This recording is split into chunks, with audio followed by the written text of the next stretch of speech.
How many times have you booted up your PlayStation, or opened Steam, or even just scroll through Game Pass, determined to finally play something, only to spend the next hour scrolling and more scrolling, until you are so exhausted you just close it and end up watching other people play games on YouTube instead.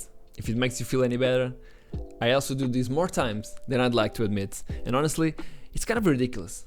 We live in an age where we have more incredible games to play than any other generation of gamers ever dreamed of. We have the recent games and the old ones, we can play them all, but somehow picking one to actually play is way harder than it seems. So what's going on here? Why is it so hard to pick a game and start playing? Why was it so much easier to get lost in a single game, like when we were kids? Let's talk about it. First off, there's this well-known psychological concept called choice overload, or the paradox of choice. And it says, the more options you have, the harder it is to pick anything at all. There's a famous study by psychologists Sheena Iyengar and Mark Lepper. They set up a tasting booth in a grocery store, sometimes with 6 types of jam, sometimes with 24.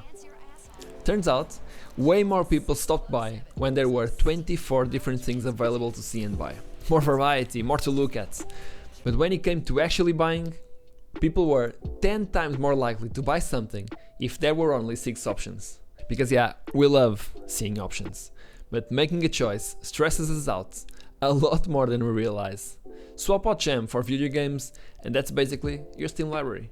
Hundreds of games you've picked up from sales, humble bundles, freebies, you name it, all proudly displayed in one giant wall of temptation and indecision. It's like standing in front of a restaurant with almost infinite dishes. It looks awesome, but then you just stand there frozen without knowing what to choose. Meanwhile, your plate is still empty. Now for us, gamers, it's brutal, because every single game isn't just a snack. It's potentially a 20 to 60 hour commitment. Oh yes, today I will start Persona 5. Goodbye free time for the foreseeable future. Maybe I'll see the end of the game next year if I manage to play 1 hour a day. That's a problem for a lot of us. And it's not even about the time alone, it's about the risk. What if you sink 3 hours into this game and it turns out to be kinda boring? What if you could have been playing something better? Your brain starts running all these cost-benefit calculations in the background, and ironically, the more games you own, the more intense that mental math gets. And sometimes, you don't even fully realize it. Then there's that thing called backlog guilt. Your backlog isn't just a handy list of games to try someday. It's a giant, shame-infused monument to your past impulses. It's like every single unplayed game is silently judging you. Or at least, that's how a lot of players look at it. Or even worse. You started them, played 2 hours, then dropped them. And then, every time you think about starting something else, there's that tiny whisper in your head. Shouldn't you finish The Witcher 3 first? Didn't you promise you'd platinum it? Didn't you buy all the DLC for that? So, what are you doing choosing another game? Just play that game you started. Suddenly, picking anything new feels almost like betrayal, so you end up picking nothing. Here's another fun psychological twist here. We kinda want our choice to be perfect. There's this concept called maximizing versus satisficing. Maximizers want to make the absolute best choice possible. They research, they compare, weigh pros and cons endlessly. Satisficers just want something that's good enough. As gamers, we are often maximizers, because games demand a big investment. Time, money, your attention. So when we pick something, we want it to be the perfect pick for our mood right now. And so the cycle goes on. The more we try to optimize our fun, the less fun we actually end up having when we finally choose a game. Which brings us to maybe the funniest part of it all. Why it's so much easier to watch someone else play games than pick one ourselves. Watching a Twitch streamer or someone talking about games on YouTube just feels easier, if that's the word.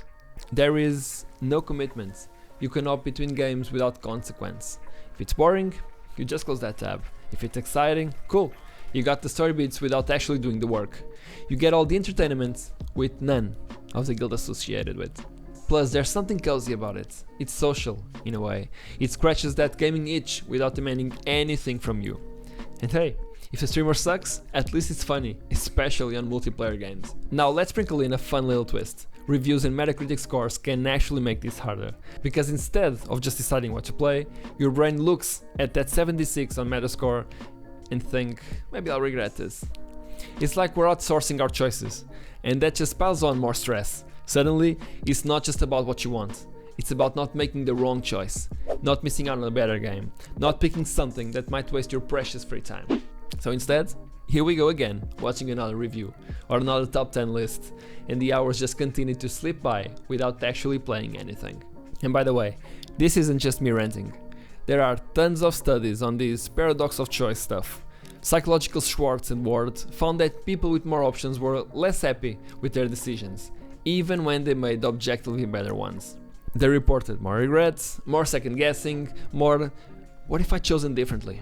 In gaming terms, you finally start a game, but 10 minutes in, you're still thinking, maybe I should have started another game instead that I bought last year. There's also research showing our brains burn actual mental energy evaluating all these choices. No wonder we are exhausted, even before we pick up the controller. Alright, so, is there a solution, or are we all doomed to scroll through our libraries forever like zombies? Honestly, it's a bit of both, but here are a few things that might help you. Just use a random picker on your browser. Seriously, put your backlog in a wheel, spin it, and commit for at least one session. Takes the stress off your shoulders completely. Or just make it with that 4 to 5 games you really want to play but never started. Another thing you can do is add in games you are not interested in right now. Smaller list, smaller headache. Remember one thing, your backlog, it's not homework, it's not a checklist. If you bought a game and never finished it, it's fine. You still support the developers, you still have the option forever. Or do we? Yeah, but that's a topic for another day.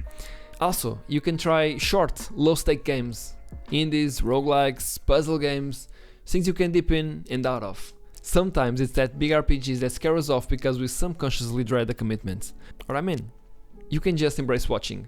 Look, if your brain's fried after work, maybe a stream or a let's play, it's exactly what you need. There's no guilt required, just do it, just watch again, just watch someone else play it. So yeah, picking a game is ironically one of the hardest parts of being a gamer nowadays. Not because games suck, but because we've got too many good ones.